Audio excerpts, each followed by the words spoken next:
जब बात खत्म हो गई तो अब वो बात को हटा करके अब तकरीर के चंद जुमले को लेके सामने बोलना, इसका मतलब ये निकला कि ये तो 90% का तो एक बहाना है।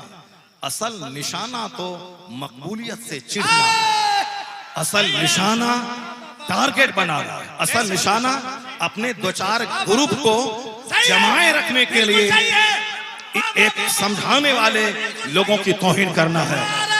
तकबीर! मैं इस बेनमाजी, मैं इस गुटखाखोर, मैं इस जाहिल अल्लाह की बात मानूं या हजारों वह लोग जिन्होंने मेरी तकरीर सुन के जो नेक बने, मैं उसकी बात में उसका चेहरा देखूं? ऐसा नहीं होगा। 2-4-10 तुम्हारे चेले चपेटे होंगे जिसकी वजह से मेरा प्रोग्राम कैंसिल हो सकता है। आज भी इस माहौल में भी हिंदुस्तान भर से इतने प्रोग्राम आ रहे हैं कि अब तो फिर उस प्रोग्राम में शिरकत करने के लायक में नहीं हूं। इतने प्रोग्राम आ रहे हैं और ये समझ रहा है कि साहब अब इस कदर घेर लें इनको ताकि हमारे ही दलालों की वाहवाही हो और बाकी ये सारे लोग स्टेज से खत्म हो जाएं। नहीं होगा। बदतमीज, तुमने नहीं पढ़ा कुरान, नमाज पढ़ो तब न पता चले, हदीस पढ़ो तब न पता चले। तो तुम तो देखते हो फिल्में, तुम तो देखते हो व्हाट्सएप, तुम तो चलाते हो यूट्यूब 24 घंटे।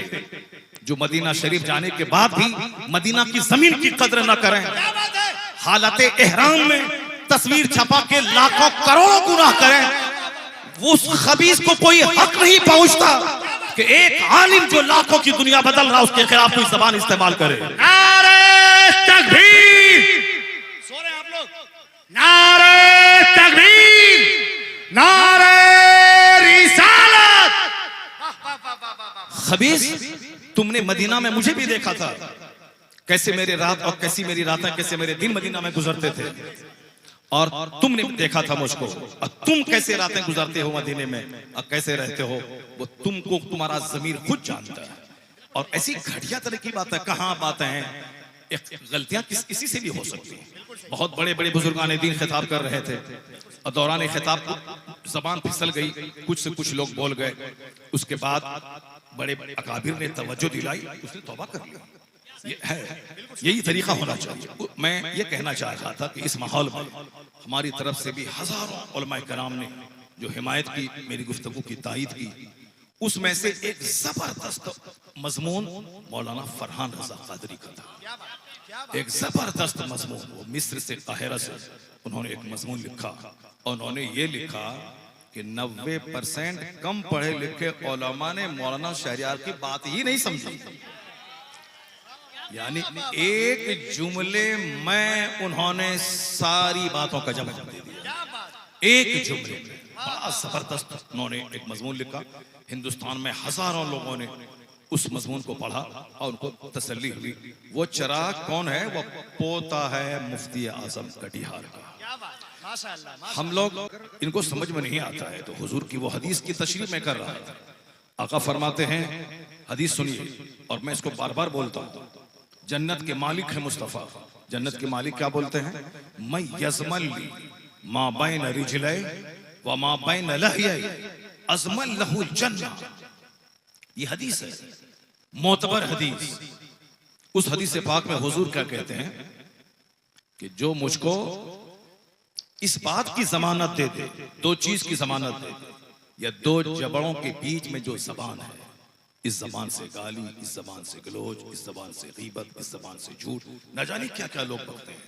हुजूर कहते हैं तुम अपनी जबान की सुरक्षा की गारंटी मुझको दे दो कि मैं इस जबान से झूठ नहीं बोलूंगा, मैं इस जबान से गीबत नहीं करूंगा, मैं इस जबान से दूसरों को ठगने की बातें नहीं करूंगा, चुगलखोरी नहीं करूंगा। यानी जबान की सुरक्षा की गारंटी मुझको तुम दे दो। और हुजूर कहते हैं ये दो टांग के बीच में जो शर्मगाह है, मां बैन रिजलै, ये हुजूर कहते हैं जो दो टांग के बीच में है, उसकी सुरक्षा की जमानत तुम मुझको दे दो। हदीस के अल्फाज है मां बैन लहयै, ये दोनों जबड़ों के बीच की जबान और दोनों टांग के बीच का जो प्राइवेट पार्ट है, उसकी सुरक्षा की जमानत तुम मुझे दे दो। हुजूर कहते हैं अज़मल लहुल जन्ना, मैं उसको जन्नत की जमानत देता हूं। मैं उसको जन्नत की जमानत देता हूं। मैं कहता हूं खबीस मरदूद, इस हदीस पाक को तुम क्या कहेगा? इस हदीस पाक को अगर मैं पढ़ के सुनाऊं तो तुम क्या कहेगा? घटिया जबान इस्तेमाल कर रहे हैं। मुस्तफा से ज्यादा नफीस जबान किसी की नहीं हो सकती। हुजूर से ज्यादा एहसनुल कलाम कोई नहीं हो सकता। हुजूर का चेहरा सबसे खूबसूरत, हुजूर की बात भी सबसे खूबसूरत। आका सलाम की बात पर आज बड़े बड़े फिलोसफर तबसरा कर रहे हैं, फिर भी वो कहते हैं कि हुजूर की एक बात की तशरीह में हजारों किताबें लिखी जा सकती हैं, मगर फिर भी मुस्तफा की जो हिकमत है उस हिकमत के दरवाजे बंद नहीं हो सकते। इस कदर हिकमत से भरी हुई बातें मुस्तफा की होती है। जरा कान खोल के सुनो हुजूर ने क्या फरमाया। आका फरमाते हैं लौला बहाइमुन रुत्ता, कभी नहीं सुने होंगे आप ये हदीस, सुनिए। लौला बहाइमुन रुत्ता व शयूखुन रुक्का व अतफालुन रुत्ताउन, ये रुत्ताउन रुक्काउन रुत्ताउन ये शेर नहीं है, मगर हजारों शेर इसकी शेरियत पे कुर्बान है। क्या जबरदस्त बात हुजूर ने कही है। लौला बहाइमुन रुत्ताउन व शयूखुन रुक्काउन व अतफालुन रुत्ताउन लअज़ाब अल्लाह वाला रुस्सा रुस्सा। हुजूर फरमाते हैं कि अगर ये बेज़बान जानवर नहीं होते, द ग्रेजिंग एनिमल्स यानी ये चरने वाले जानवर बेज़बान, अगर ये नहीं होते और कमर जिसकी झुकी हुई है वो बूढ़े नहीं होते, हुजूर कहते हैं अगर ये दूध पीने वाले बच्चे नहीं होते तो अल्लाह ताला तुम्हें अजाब की रस्सी में जकड़ देता। एक हदीस में आया है कि आसमान से बारिश के एक कतरे अल्लाह नहीं बरसाता। आप कहते हैं कि मैं अपने बूढ़े माँ बाप को पाल रहा हूं, मगर ये हदीस पाक के अल्फाज कहते हैं कि तुम बूढ़े माँ बाप की वजह से पाले जा रहे हो। आपकी रोजी इन बूढ़ों की वजह से है। वह बूढ़े जिसकी कमर झुक गई, जो काम नहीं कर सकते हैं, और माँ बाप कहते हैं मैं इस बच्चे को पाल रहा हूं। नहीं, वही बेजबान बच्चा जो दूध मांग भी नहीं सकता है, उस बेजबान बच्चे की वजह से माँ बाप को रोजी दी जाती है। ये जानवर जो चर रहे हैं, उस जानवर के चरने वाले जानवर की वजह से अल्लाह आसमान से पानी बरसाता है, जिससे जमीन से घास निकलती है। जरा अल्फाज की सेटिंग देखें कि हुजूर ने एक छोटी सी हदीस में 1 लाख बातें कही गई। क्या कह दी सरकार ने कि लौला बहाइमुन रुत्ताउन, अगर ये बेजबान चरने वाले जानवर नहीं होते, वह शयूखुन रुक्काउन, ये बेंट वेस्ट यानी ये झुकी हुई कमर वाले बूढ़े नहीं होते, और कहते हैं ये सकलिंग चिल्ड्रन यानी ये दूध पीने वाले बच्चे नहीं होते, तो अल्लाह आसमान से पानी नहीं बरसाता। अल्लाह तुमको अजाब में जकड़ देता, वला रुस्सा रुस्सा, तुमको अजाब की रस्सी में जकड़ देता। इसका मतलब यह निकला कि हुजूर की बात में कितना हुस्न है, कितनी जामियत है। इसी को कहते हैं टर्स शॉर्ट कंप्रीहेंसिव, यानी बात मुख्तसर हो, यानी एक कूजे में समंदर को जमा कर दिया गया हो। अकल इस्लाम की बात, दुनिया का कोई बड़ा फसीह मुस्तफा का मुकाबला नहीं कर सकता। अब जरा गौर से सुनिए, आला हजरत ने क्या कहा, तेरे आगे यूं है दबे लचे फोसहा अरब के बड़े बड़े, तेरे आगे यूं हैं दबे लचे फोसहा अरब के बड़े बड़े, कोई जाने मुंह में जबान ही नहीं बल्कि जिस्म में जान है।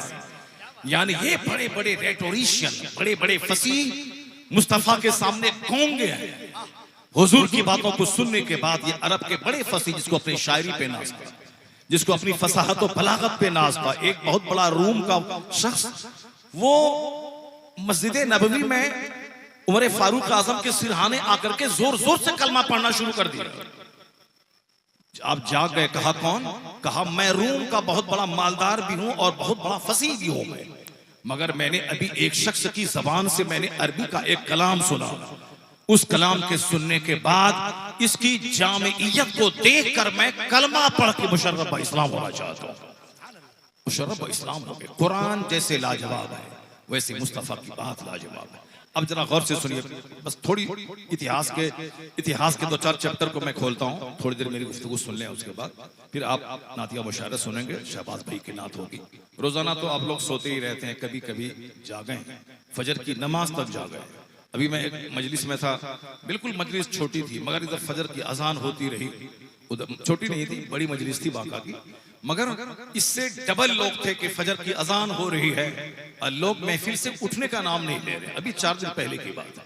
तो आप लोग उजलत पसंदी से काम नहीं लें, बल्कि रहें फजर की नमाज यहाँ बाजमात बड़ी जमात के साथ पढ़कर मुफ्ती साहब किबला के सिरहाने जाकर और अपनी मुश्किलात के लिए के हल के लिए वहां दुआ करें, फिर उसके बाद यहाँ से आप जाएं। जरा गौर से सुनिए, मैं 2-3 बातें कहता हूँ। कैसे कैसे लोग थे, किस तरह की आज के लोगों की घटिया सोच हो गई, कैसी बातें सोचते, नजरअंदाज करना, इग्नोर करना, बड़ी बड़ी बातों को पी जाना। अगर शौहर गुस्से में है, बीवी को चाहिए कि खामोश रहे। अगर बीवी गुस्से में है, शौहर को चाहिए कि खामोश रहे। घर का सिस्टम बना रहेगा, न तलाक होगी, न तकरार होगी, न कभी केस मुकदमा होगा, न कभी गांव समाज के 10 आदमी आकर के उसके मैटर का फैसला करेंगे।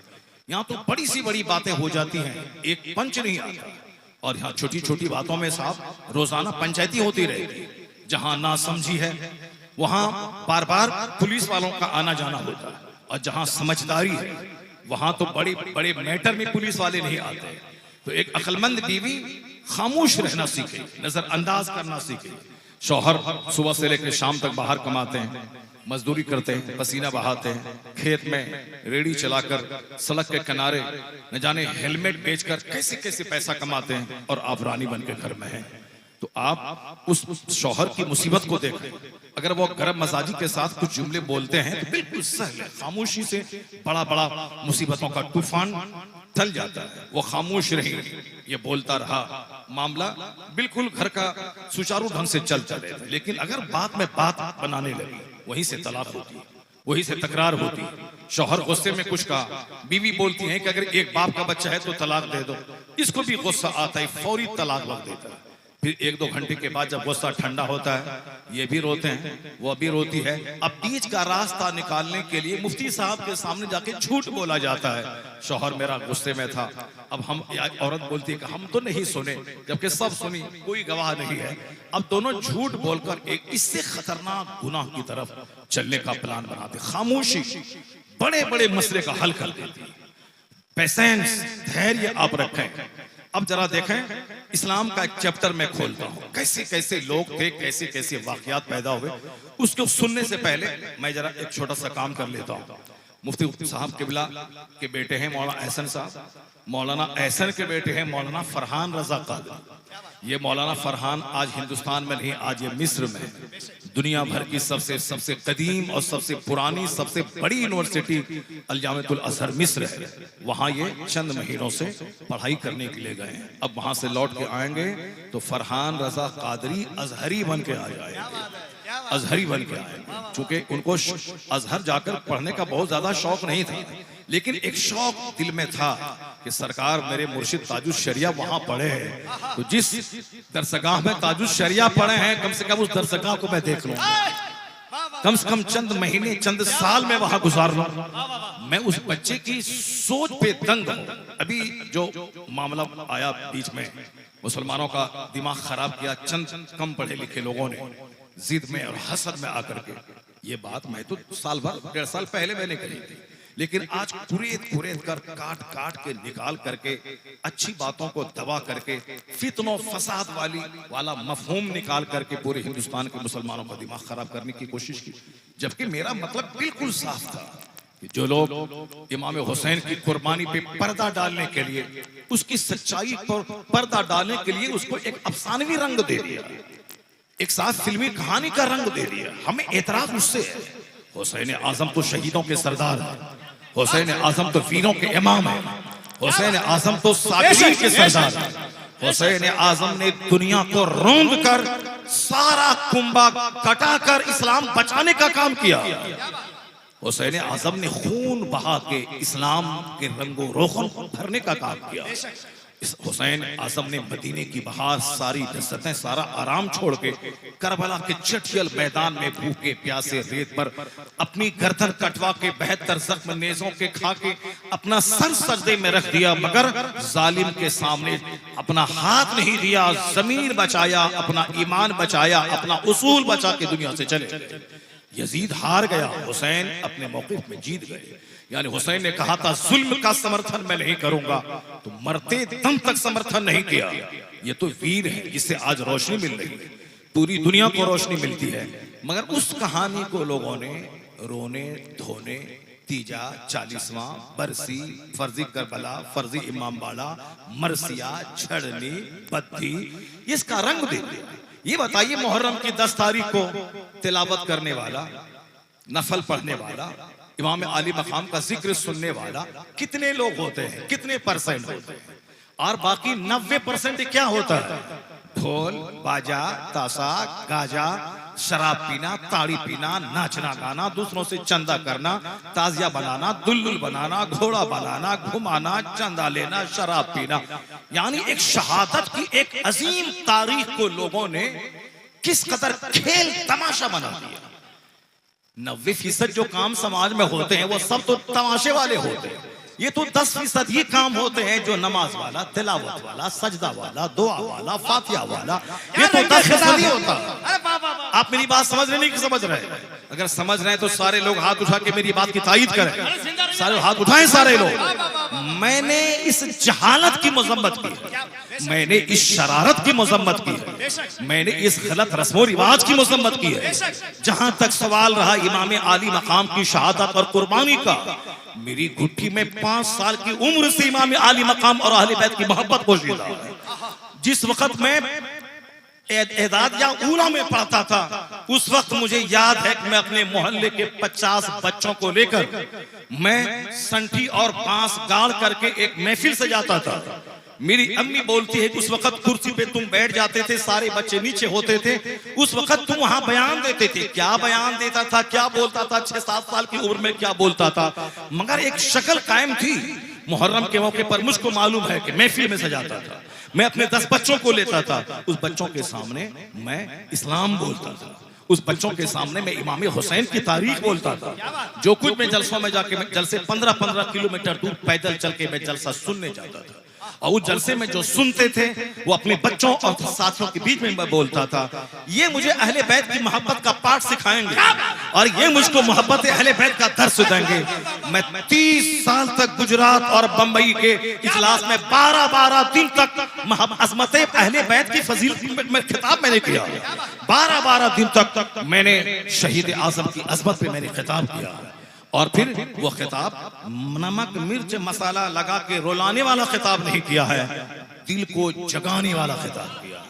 इमाम आली मकाम की बात सुनकर सब्र करने वाला, मजाक पैदा करने वाला मैंने खिताब किया, ताकि लोग इस कहानी को रोने झड़नी मरसिया की कहानी नहीं बना दें। इस कहानी को शुजाअत की, बहादुरी की, हिम्मत की, इस्तिकामत की, स्टेबिलिटी की, बरेवरी की कहानी बना दें। जब हुसैन को पढ़ेंगे तो एक छोटा मोटा बुज़दिल आदमी भी ज्यादा नजर आ जाएगा। ये बातें थी, मगर कुछ लोगों ने इसको क्या बना दिया। मेरे एक बुजुर्ग ने कहा कि आपने गलती की। मैंने कहा ठीक है, हमारे बुजुर्ग बोलते हैं तो मैं तौबा कर लेता हूँ। हमारे बुजुर्गों ने कहा, हमारे एक शेख ने कहा, मैंने तौबा कर ली, बात खत्म हो गई। एक हदीस का चैप्टर खोलता हूँ। एक सहाबी रसूल है, उसको एक दूसरे सहाबी ने या इब्न सौदा कह दिया, यानी एक काली औरत का बेटा, कालिन का बेटा कह दिया, इब्न सौदा। आदमी थे, जबान से बात निकल गई, इतना कहना था। सामने वाला शख्स जूता नहीं खोला, लाठी नहीं लिया कि मार देंगे तुमने हमको ऐसा क्यों कहा। ये तो कम इल्म, कम पढ़े लिखे लोग बदजबान होते हैं और बदजबानी का इस्तेमाल करते हैं, लेकिन वो सहाबी रसूल थे, हुजूर की बारगाह का सोहबत याफ्ता। जैसे ही इसने उनको काली औरत का बेटा कहा, कालिन का बेटा कहा, वो ये शिकायत हुजूर के पास कर देते हैं, हुजूर के पास करते। यही तो मैंने कहा था, अगर मैं कोई गलती करूं, मैं इंसान हूं, मरकज़े अहले सुन्नत बरेली शरीफ मौजूद है, साहब हम गौसी शरीफ मौजूद है, अल्जामतुल अशरफिया मौजूद है, बड़े बड़े मुफ्तियाने किराम मौजूद है, कायदे अहले सुन्नत मौजूद है। हुजूर मुहद्दिस कबीर मौजूद है, ऐसी बड़ी बड़ी हस्तियां मौजूद हैं। आप उनके सामने जाके कह तो सकते थे कि मौलाना शहजाद ऐसा ऐसा बोलते हैं, मगर हर आदमी मुफ्ती बन गया, जो भी आ रहा है सब गाली गलौज बक रहा, गाली गलौज बक रहा। मैं क्या बोला, एक जुमले से वो साबित नहीं कर सकता है जो वो कह रहे हैं कि वाकई करबला को झूठा करे, कयामत तक कभी साबित नहीं कर पाएंगे। 3 घंटे की तकरीर, बस एक जुमला लिया और मारे अल्फल बकना शुरू किया, ये वो गाली गलौज। ये पढ़े कभी तारीख तब न पता चले। एक सहाबी ने दूसरे से कहा, इब्न सौदा, उन्होंने उससे लड़ाई नहीं की, हुजूर से शिकायत कर दी कि सरकार इन्होंने मुझको कालीन का बेटा कहा। आका अलैहिस्सलाम ने नहीं कहा बुलाओ उसको सजा, उसको मारो, नहीं। आका अलैहिस्सलाम मेंबर पे तशरीफ ले गए, आपने एक छोटी सी गुफ्तगू की। वो गुफ्तगू क्या की? हुजूर फरमाते अफीकुमुल जाहिलिया इलल आन, क्या अब तक तुम में जाहिलियत बाकी है? इतना सुनना था कि जिसने कहा था कालीन का बेटा, वो जमीन पे लेट गए और कहा कुम या बिलाल, ए बिलाल खड़े हो जाओ, तुम अपने पांव से मेरे चेहरे को रौंद डालो कि मैंने ऐसा जुमला क्यों बोला। ये एहसास जगा दिया हुजूर के एक जुमले में, कुम या बिलाल, ए बिलाल खड़े हो जाओ और अपने पांव से मेरे चेहरे को रौंद डालो कि क्यों ऐसा जुमला मेरी जबान से निकल गया।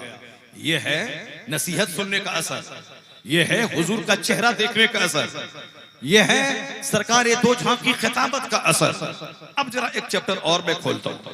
आका अलैहिस्सलाम, लड़ाई हो रही है यहूद और नसारा से, कहां? फिलिस्तीन के इलाके में। हजरत अमर इब्न आस रजी अल्लाह ताला अन्हु को हुजूर ने अमीर लश्कर बना के आपने एक लश्कर को वहां भेजा, जाओ वहां दुश्मनों से जिहाद करो। जो कौम जिहाद करती रहती है वह कौम जिंदा रहती है, और जो कौम सिर्फ माल और दौलत और मकान और जमीन की मोहब्बत में लग जाती है वह कौम मुर्दा हो जाती है, दुश्मन उसको खा जाते हैं। बहादुरों से दुश्मन नहीं टकराता, जो जज्बे जिहाद रखता है उसको कोई आंख नहीं दिखाता, लेकिन जो सिर्फ अच्छा खाने पीने कपड़ा जमीन मकान के पीछे लग जाता है उसको तो एक मामूली सा चमगादड़ भी डरा देता है। इसलिए हुजूर ने जिहाद की फजीलत पे बेशुमार मौके से आपने बहुत सारी बातें कही है कि मेरी उम्मत का एक गिरोह हमेशा जिहाद करता रहेगा, यहां तक कि इसका आखिरी लश्कर दज्जाल से जिहाद करेगा। जिहाद हमेशा जारी रहेगा। जिहाद मतलब बुराई को मिटाने की कोशिश। बहादुर बन के रहिए, बुज़दिल बन के मत रहिए। बुज़दिल रहेंगे सारे लोग आपको मिटा देंगे। बहादुर हजरत अमर इब्न आस अमीर लश्कर बनकर मुल्क शाम की तरफ गए। वहां जब देखा कि दुश्मनों की बड़ी तादाद मौजूद है, एक तारीख में बयान कर रहा हूं कैसे कैसे लोग थे, तारीख पढ़े तब दिल रोशन होता है। जब अमर इब्न आस रज़ी अल्लाह ताला अन्हु वहां गए तो देखा कि दुश्मनों की बड़ी तादाद, छोटा सा काफिला सहाबे कराम का, और वहां दुश्मन की तादाद बड़ी है। एक खत लिखा वहां से हुजूर के पास मदीना में, या रसूल अल्लाह, दुश्मनों की फौज बहुत तादाद में ज्यादा है, आप हमारे लिए कमक यानी फौजी मदद भेजिए। सरकार के पास खत आया, अपने मुहाजिरीन में 200 मुहाजिरीन का, जिसमें बड़े बड़े जलील क़द्र सहाबा मौजूद थे, उन सबों को जमा किया और उस गिरोह को हजरत अमर इब्न आस की मदद के लिए भेजा गया। 200 मुहाजिर लोग थे। इन मुहाजिरीन का अमीर बना के इस लश्कर का, क्योंकि इस्लाम का तरीका 3 रहे तो एक को अपना अमीर बना लिया, अपना सरदार बना लिया, सरदार की रहनुमाई में रहे। घर के 5 लोग रहे तो एक सरदार बना ले, समाज वाले सरदार बना ले। जैसे मस्जिद में इमामत का सिस्टम है, सरदार का मतलब है कि बगैर पतवार के नाव की तरह जिंदगी नहीं गुजरी, बल्कि सरदार की रहनुमाई में जिंदगी सुचारू रूप से चलती रहती है। तो आज हम लोग सरदार को नहीं मार रहे। हिंदुस्तान में 40 करोड़ की मौजूदगी में भी हम बगैर पतवार के नाव की तरफ भटक रहे, कभी इधर कभी उधर, क्योंकि हम किसी को रहनुमा मानने को तैयार नहीं। एक बंदा पार्लियामेंट में 25 साल से चीख रहा, वो कम मामूली पढ़ा लिखा नहीं, बैरिस्टर बन के आया है साहब ब्रिटेन लंदन से, वो चीख रहा है। कोई उसको भाजपा की बी टीम कह रहा है, कोई कुछ कह रहा है, कोई कुछ कह रहा है, कोई कुछ कर रहा है। इसलिए मैं पूरे भारत में घूम घूम कर मैं मुसलमानों से कहता हूं कि अपने बच्चों को आप बैरिस्टर बनाओ, अपने बच्चों को जज बनाओ, अपने बच्चों को डीएम बनाओ, जमीन बेच के मकान बेचकर अपने बच्चों को पढ़ाओ। नेता का तलवा चाटने वाला मत बनाओ, बल्कि उसे डीएम बनाओ। नेता बनेगा तो 4 साल के बाद उसकी जिंदगी खराब हो जाएगी, लेकिन अगर डीएम बन गया तो 65 साल तक एक डिस्ट्रिक्ट का सरदार और मजिस्ट्रेट बन के राज करेगा।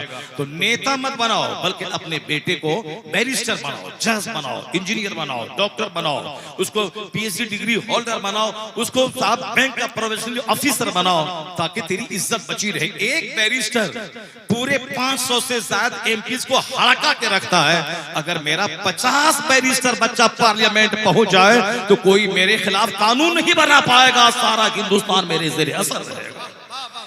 अपने बच्चों को खूब पढ़ाएं, अपने बच्चों को खूब लिखाएं, अपने बच्चों को बैरिस्टर बनाएं। एक बैरिस्टर हड़का के रखता है, जब 50-10 बैरिस्टर पहुंच जाए वहां पे तो क्या हाल होगा। पढ़े लिखें, पढ़ने लिखने से सीना रोशन होता है। जरा गौर से सुनिएगा।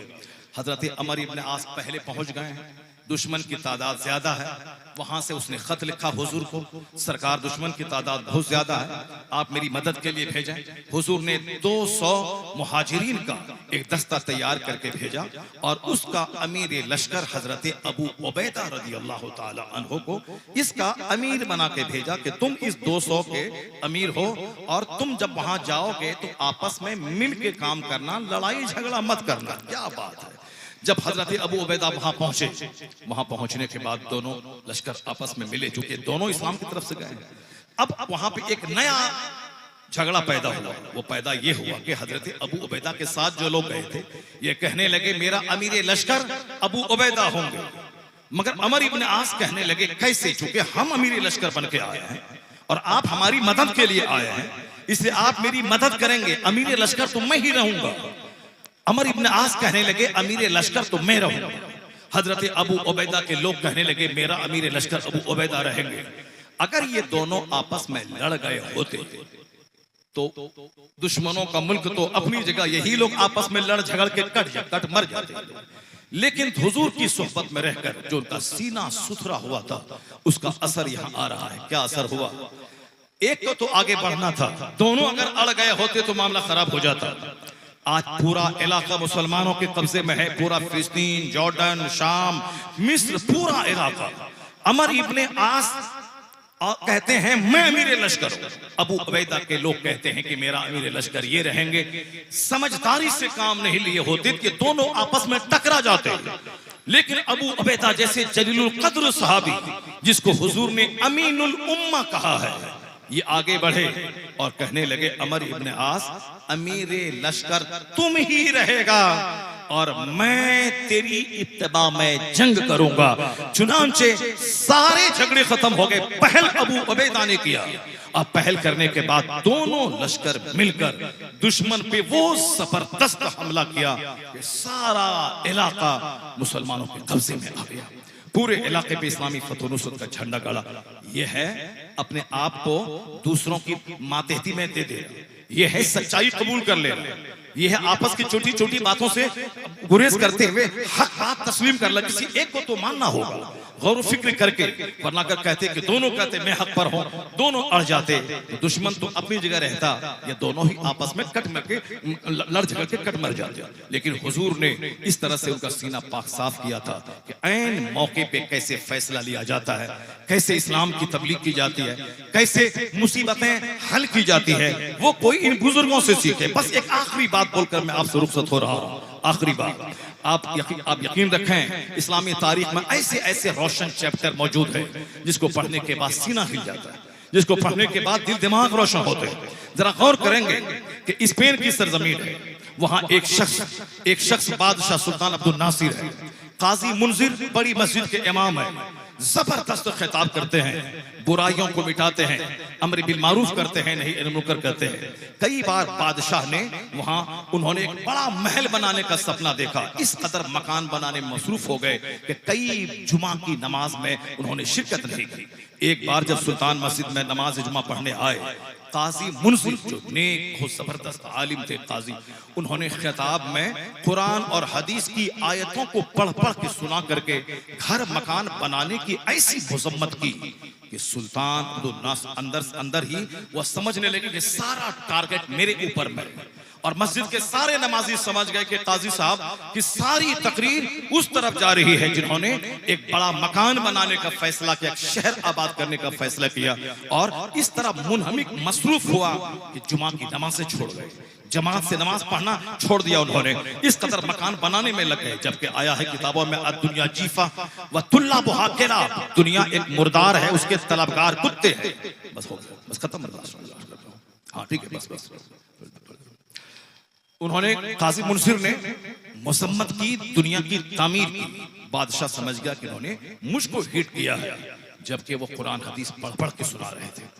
काजी बादशाह जब महल गए, अपने बेटे से कहा कि अब मैं काजी साहब के पीछे जुमा की नमाज नहीं पढ़ूंगा। क्या कहा? काजी साहब के पीछे मैं जुमा की नमाज नहीं पढ़ूंगा। अब उनके बेटे ने क्या कहा? बेटे ने ये कहा कि अब्बा, वो तो आपके मुलाजिम हैं, आप उसको हटा क्यों नहीं देते? आप कहते मैं उनके पीछे नमाज नहीं पढ़ूंगा, वो तो आपके मुलाजिम हैं, वो तो इमामत करते हैं, वो तो काजी हैं, वो तो आप उसको मनोनीत करते हैं, आप उनको चाहे निकाल दें।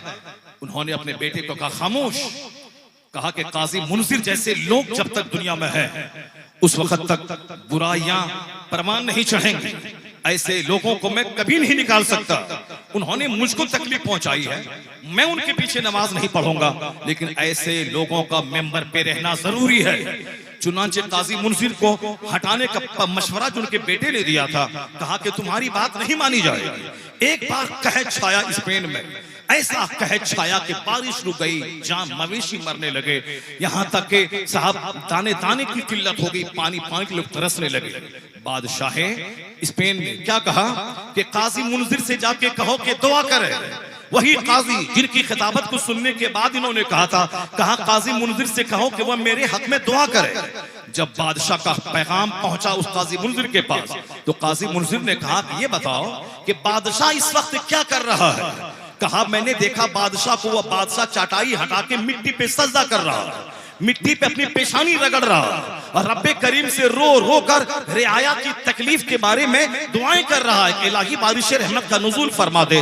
कहा जाओ बादशाह से कह देना कि अब बारिश हो गई। जिस कौम का बादशाह जमीन पर पेशानी रख के रगड़ रहा हो, बारिश तो यकीनी है। काजी मुनसिर से इख्तलाफ था, लेकिन उसकी दीनदारी और इल्म से उसको इत्तेफाक था, इसलिए इस मुसीबत में दुआ करने के लिए अपने कासिद को उनके पास भेजा। और काजी मुनसिर ने जब देखा कि बादशाह सजदा कर रहा है, कहा कि जाओ बारिश होगी। ये भी घर तक नहीं पहुंचा था कि घंघोर घटा छाई, ऐसी बारिश हुई कि सारी कैद साली दूर हो गई। मतलब क्या हुआ? मतलब यह हुआ ऐसा नहीं कि अपनी अपनी जात पे कोई बात हो जाए, बिल्कुल बरहना शमशीर हो जाए, इस्लाम के खिलाफ कोई बोलता, इस्लाम की हिमायत में कोई बोल रहा हो, चाहे हजार उसकी दीनी खिदमत हो, सबको व्यक्लक्त फरामोश कर दिया जाए। होना ये चाहिए था कि मेरी जात पे कोई अटैक करे, हमको कोई परवाह नहीं। अगर उससे इस्लाम का काम हो रहा है वो हमारा है, अगर उसकी वजह से अमरे बिल मारूफ का काम हो रहा है वो हमारा है। ये है अल्लाह के लिए मोहब्बत करना और ये है अल्लाह के लिए दुश्मनी करना। लेकिन आखिर जमाने में लोग अल्लाह के रसूल को कोई गाली दें, कोई बदन में हरकत नहीं पैदा होगी, इस्लाम के खिलाफ कोई बोले, कुछ नहीं बोले। हाँ, उनके खिलाफ लगे कि हमको कुछ टारगेट बना के कह रहा है, वह लुंगी खोल के नंगे होकर पानी पी पी कर वह उसके खिलाफ लड़ेंगे, उसके खिलाफ बोलेंगे। यह है नफ्स की पैरवी। वह योबी वो दीनहु बिअरदी मिन दुनिया। ये वह लोग हैं जो अपने दीन को दुनिया के बदले में बेच डालेंगे। मुफ्ती साहब किबला ने एक मरकज दिया, एक इदारा दिया, और दुश्मनों की कोशिश रहती है कि इदारा डूब जाए, मदरसा खत्म हो जाए, मदरसे में ताले बंद हो जाए, यूनिवर्सिटी बंद हो तो कुछ नहीं होगा, स्कूल बंद हो तो कोई खसारा नहीं होगा। लेकिन अगर मदरसा बंद हो जाए कौम का जबरदस्त नुकसान होगा। मदरसा बंद हो जाए तो फिर तहजीब मिट जाएगी, इस्लामी तशफ़्फ़ुज़ और शनाख्त खत्म हो जाएगी। इसलिए मदरसे का रहना बहुत जरूरी है, और मदरसे का जिंदा रहने के लिए कौम का जिंदा रहना जरूरी है। कौम जिंदा रहेगी तब मदरसा जिंदा रहेगा। आपके घर में 1 लाख कुंटल मक्के की खेती होगी, तब आप उसका उश्र निकाल के 1000 केजी तब आप मक्के निकाल कर मदरसे में देंगे। अगर आपकी फैक्ट्री जवान रहेगी तब 1 करोड़ में 2.5 लाख रुपए ज़कात निकाल के तब मदरसा को आप देंगे। अगर आप 100 करोड़ कमाएंगे तब आप 2.5 करोड़ रुपए ज़कात निकाल के मदरसे में देंगे। अगर आप 1 लाख रुपए कमाएंगे तब 2500 रुपए निकाल के आप मदरसे को देंगे।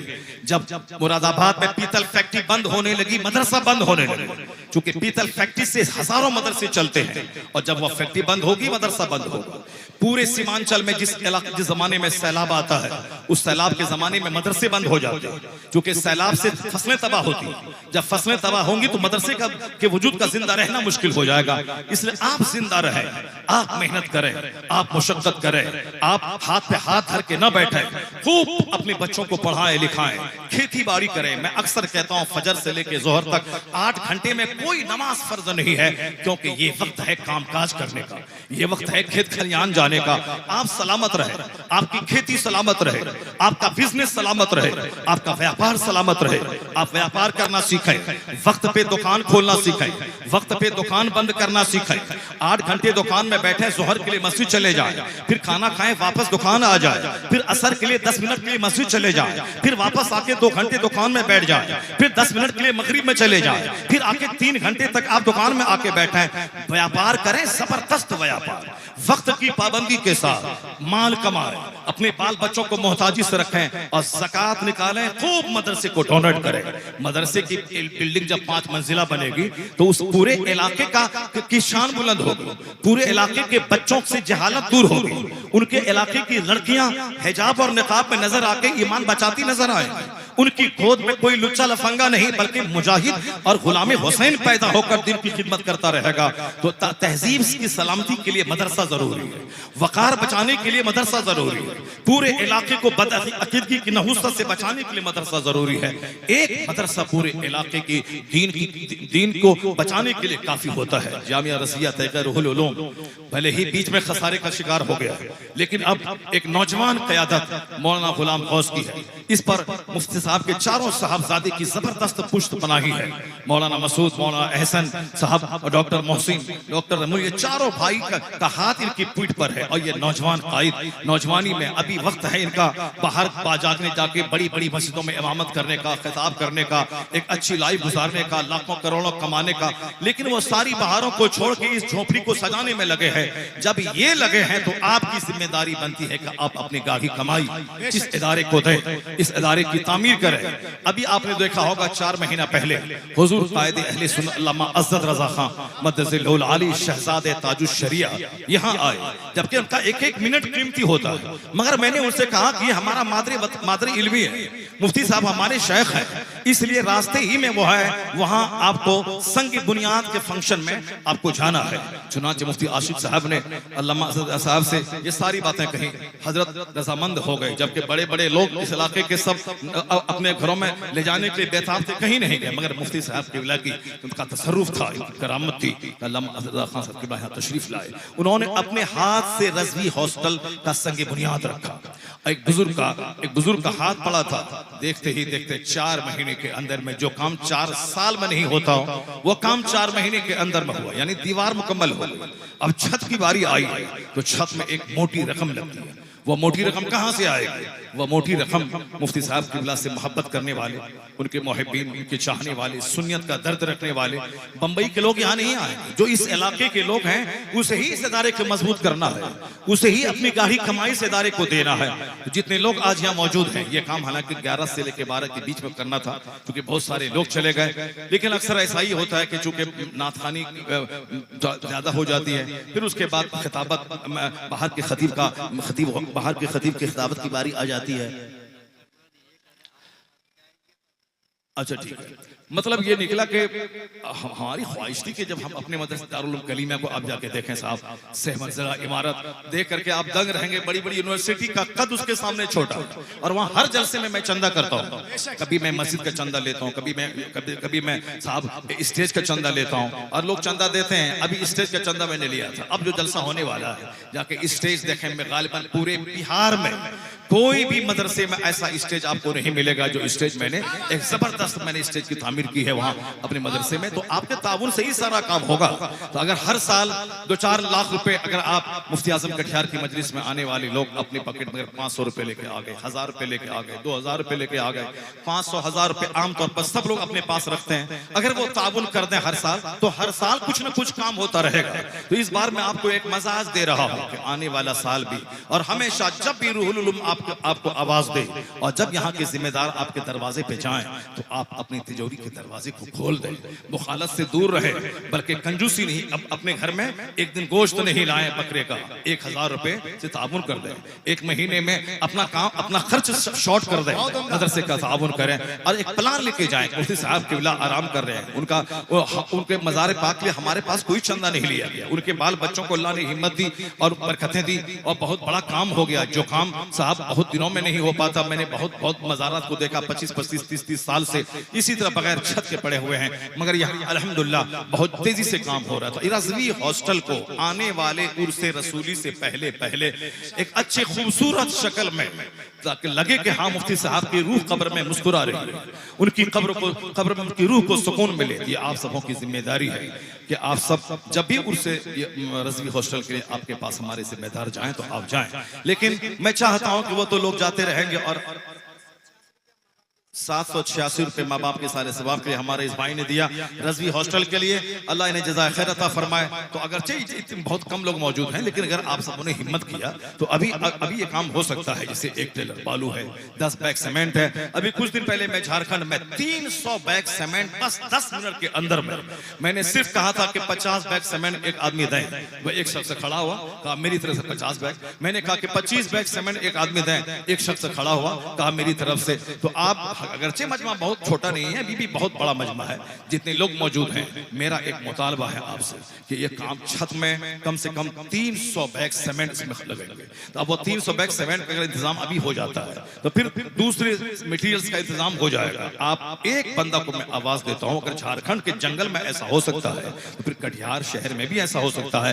एक शख्स ऐसा मिले जो 30 बैग सीमेंट लेकर रज़वी हॉस्टल की छत की ढलाई के लिए वो सामने आए और कहे कि मेरी तरफ से 30 बैग सीमेंट है और आप इसको लें और इस इदारे की छत की तामीर के लिए हमारा छोटा सा ताउन कबूल करें।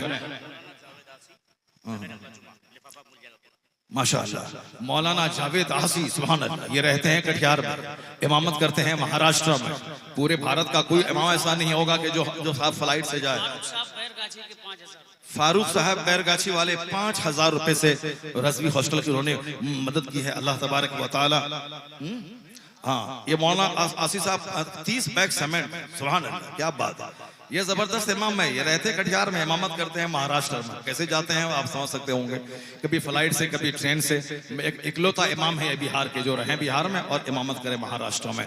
इन्होंने कहा 30 बैग सीमेंट अगले जुमा को मुझको जो लिफाफ मिलेगा मैं वो सब दे दूंगा। मौलाना एहसन साहब किबला साहिब सज्जादा को दे देंगे या मौलाना गुलाम गौस मरकजी को दे देंगे। तो 30 बैग सीमेंट मौलाना साहब ने दिया है, मगर हमने मौलाना साहब से नहीं मांगा, इन्होंने दे दिया, मगर हमने आपसे मुतालबा किया।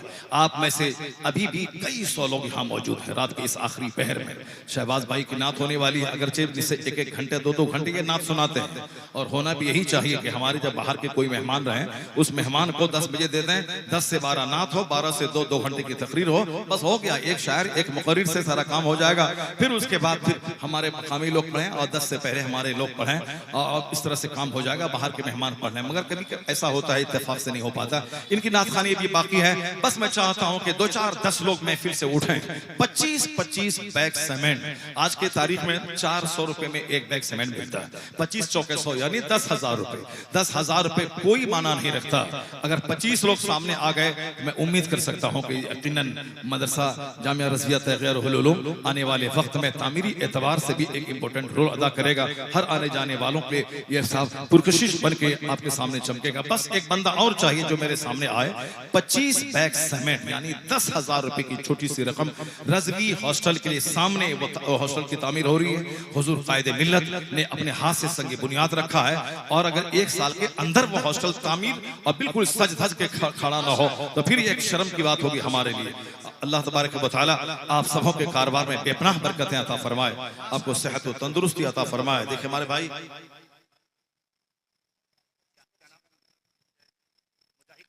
मुजाहिद खान, हमारे मुजाहिद खान, इसका नाम लिख, नंबर नोट कर लीजिए। अगर अभी दे रहे हैं तो ऑनलाइन तो ठीक है, नहीं तो फिर ये बाद में दे देंगे। मुजाहिद भाई ने 25 बैग सीमेंट देने का उन्होंने वादा किया। बस मुजाहिद भाई का कुछ साथ देने के लिए आप सब आ जाए। 10,000 रुपए कोई माना नहीं रखता।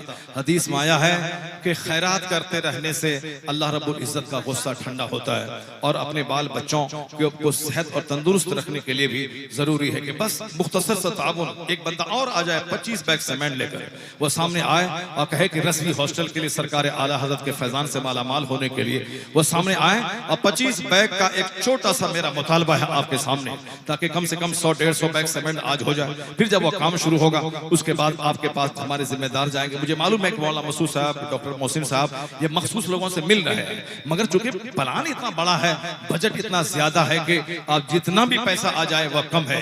छत की ढलाई है, फिर प्लास्टिंग है, फिर जमीन पर बनना है, खिड़की दरवाजे हैं। अल्लाह तबारक व तआला आप सबों को हिम्मत और हौसला दे। बस एक आम ऐलान, यानी वो तो आप देते ही रहेंगे, मगर आज मैं अपनी आंखों से देख लूं कि कल क्या होने वाला है। जिसके पास जितना है, एक मुख्तसर 500 रुपए का एक छोटा सा नोट लेके सारे लोग आ जाएं, इस मुसाफिर से मुसाफा करें, ताकि आप एक एक बूंद बूंद की जरूरत होती है। एक मजदूर को 500 रुपए देने के लिए कभी कभी परेशानी का सामना करना पड़ता है। जितने लोग महफिल में बैठे हैं सारे लोग अपनी जगह से उठ जाएं, 500 रुपए का छोटा सा नोट लेकर के आप आए और रज़वी हॉस्टल की तामीर में अपना योगदान दें और आप हिस्सा लें। 500 रुपए का एक छोटा सा नोट, जिसके पास 500 का नहीं है 200 का नोट, जिसके पास 200 का नहीं है 100 का नोट, वो सारे लोग उठे अपनी जगह से, ताकि वो सामने आकर दें, मैं आपका चेहरा देखूं, मैं आपके लिए दुआ करूं, आप मुझसे मुसाफा करें, ताकि आपको लगे कि आप रात भर मैंने महफिल में अपना वक्त दिया है, तो और ये आखिरी वक्त दुआ की कबूलियत का, दुआ कबूल होने से पहले सदका करने से दुआ।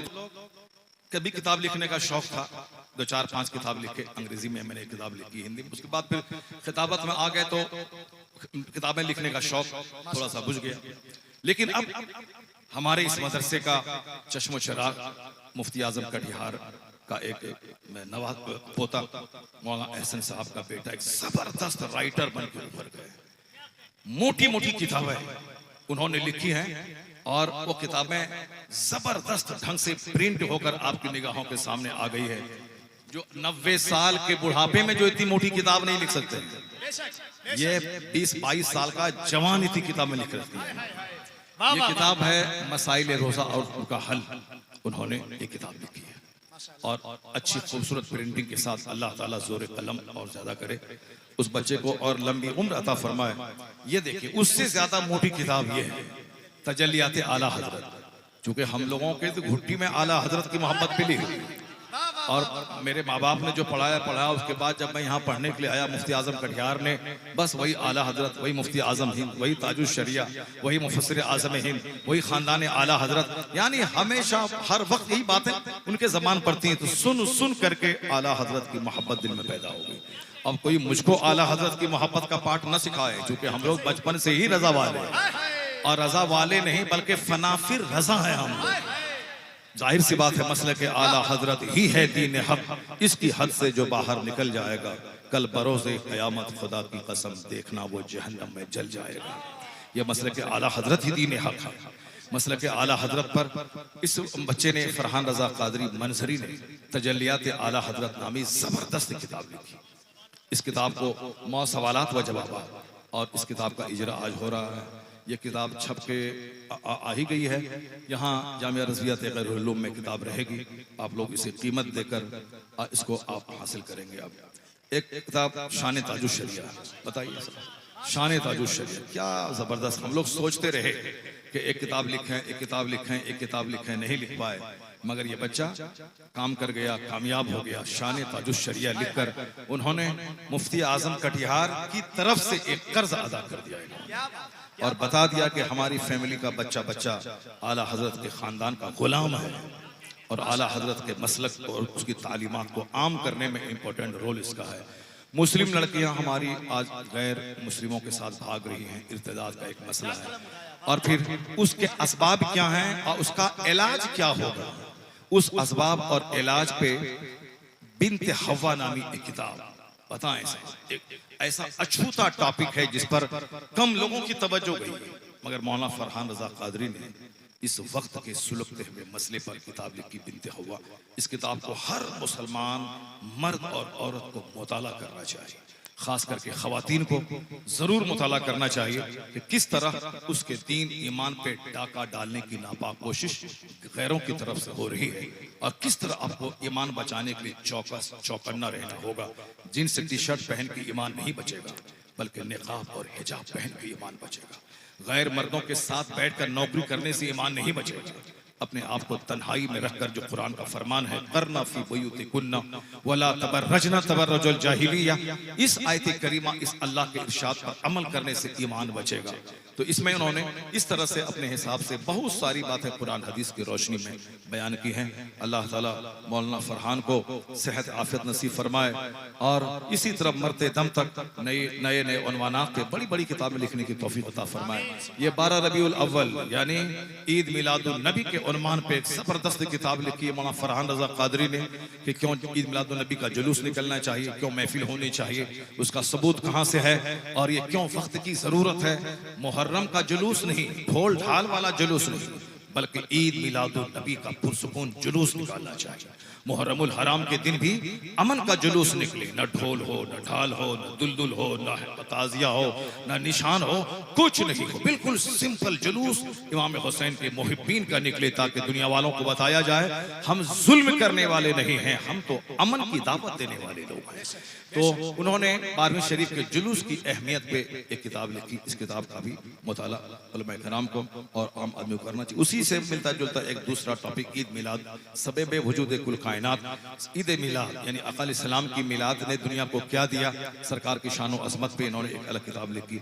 एक इल्म दीन की अहमियत और फजीलत की, ये किताब गालिबन पिछले साल भी इसका इजरा हुआ था और ये किताब है। इस तरह से अब निस्फ दर्जन के करीब किताबें इन्होंने लिखी और मजमून जब मैंने पढ़ा गौर से, तब मुझको लगा कि ये बिल्कुल क्रिएटिव और फिक्री थाउटफुल मज़ामीन लिख रहे हैं और इसका मुस्तकबिल बड़ा रोशन है। आने वाले वक्त में बेशुमार मसाइल पे वो गुफ्तगू करते रहेंगे, लिखते रहेंगे। अल्लाह ताला मुफ्ती आजम कटिहार का फैज इन नवासों और पोतों के तवस्सुत से जारी रखना चाह रहा है, इसलिए नवासा मौलाना गुलाम गौस मरकजी जैसा आज छोटी बड़ी महफिलों में हिंदुस्तान भर के कोने कोने में जाकर खिताब कर रहे हैं। नवासा गुलाम गौस मरकजी जैसा पोता मौलाना फरहान मंजरी जैसा। सुभान अल्लाह, क्या बात है। अल्लाह तबारक व तआला मुफ्ती साहब खानदान के इस खानदान को सलामत रखे और सारे बच्चे यहाँ के इल्म दीन और इल्म दुनिया दोनों से रैस होकर दिन का काम करें। बस एक छोटी सी बात, तारीख का चैप्टर में खोलता हूँ, कैसे बड़े लोगों से रोशनी कैसे मिलती है, बड़े लोगों का उर्स क्यों मनाया जाता है, उनकी तारीख क्यों पढ़ी जाती है, उनसे आदमी को अपने काम करने में रोशनी मिलती है।